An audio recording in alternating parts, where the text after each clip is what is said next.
Bonjour. Donc vous êtes de l'Académie de Strasbourg. On a beaucoup d'académies de Strasbourg, honnête journée.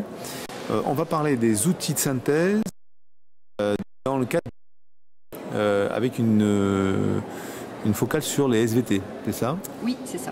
Donc on a en fait choisi d'utiliser une application qui s'appelle MindMapple parce qu'on avait besoin de créer une fiche de synthèse qui nous permettait en fait de rassembler des idées qui faisaient intervenir 5 disciplines.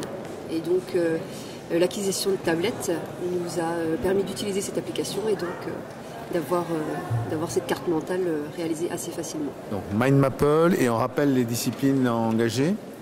Alors les disciplines engagées, c'est bien sûr les SVT, mais avant ça, il y avait les PS, physique, chimie, technologie et mathématiques.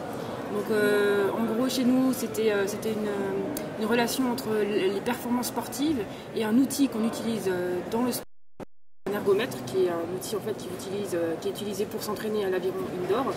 Et donc cet outil-là a été vu en technologie, en physique-chimie, etc.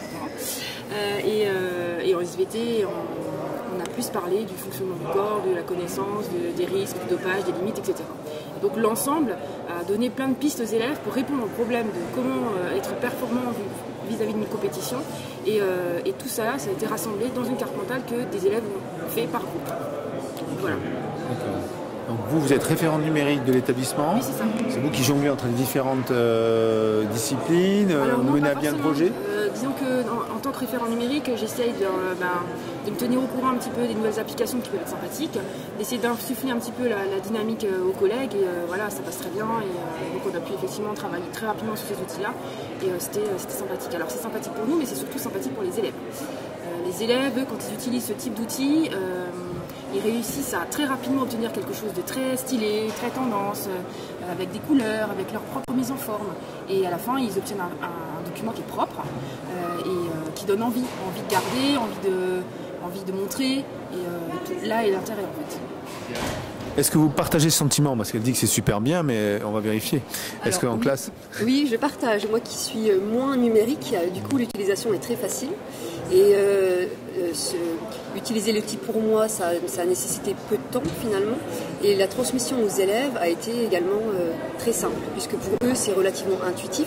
On les a un petit peu guidés avec des périodes où on faisait du travail en classe pour montrer les différentes fonctionnalités et des moments où ils étaient seuls. Et ce qui était vraiment très intéressant, c'est qu'on pouvait reprendre notre rôle de conseiller finalement et de reprendre une position de côte à côte vis-à-vis des élèves.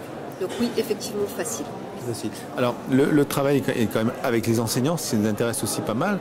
C'est que quelque part vous apprenez aussi à travailler avec d'autres enseignants et le référent les regroupe, les anime. Comment ça se passe en fait?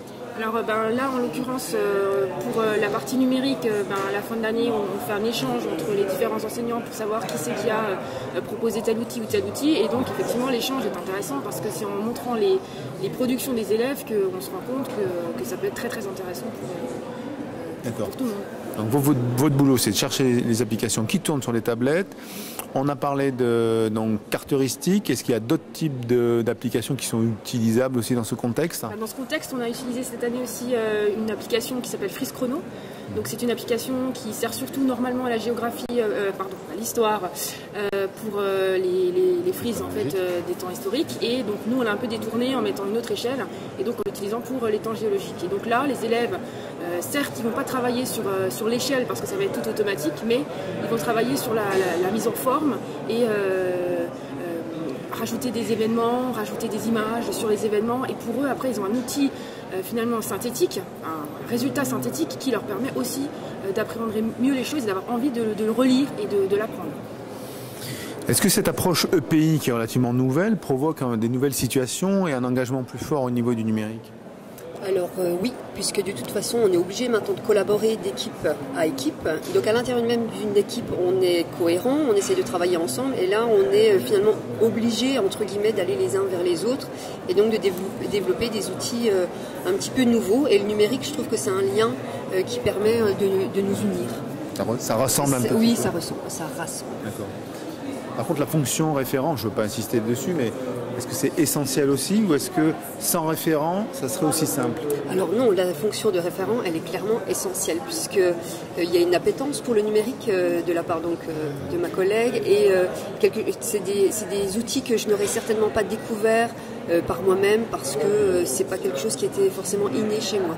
Donc le fait d'avoir quelqu'un qui nous met finalement en main des outils qui sont qu'elle a déjà testés et qui sont bien, pour nous c'est déjà beaucoup plus facile et ça permet en fait d'ouvrir notre champ d'action finalement. Donc oui, le référent numérique est extrêmement important dans l'établissement. Puis ce qui est important aussi, c'est que les élèves ils sont mis en situation de pratique, d'action, et avec l'outil numérique, c'est là en fait on voit que l'élève travaille vraiment, quoi. On est à côté, on aide, mais eux ils sont là avec leur tablette ou l'ordinateur, les livres ouverts, les cahiers ouverts, ils réfléchissent ensemble et c'est une situation de travail, de mise en pratique qui est très intéressante et dont les élèves en fait sont assez friands. Vous constatez ça, oui, la mise au travail, oui. L'engagement? Complètement. On part en fait de notre posture un peu derrière le bureau et finalement l'outil numérique nous permet de les mettre en situation de travail. Effectivement, ils sont très contents, ils ne se sentent pas non plus jugés avec cet outil.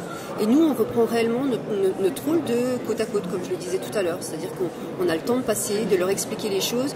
Il n'y a pas vraiment trop de temps perdu dans le côté technique puisque c'est assez intuitif.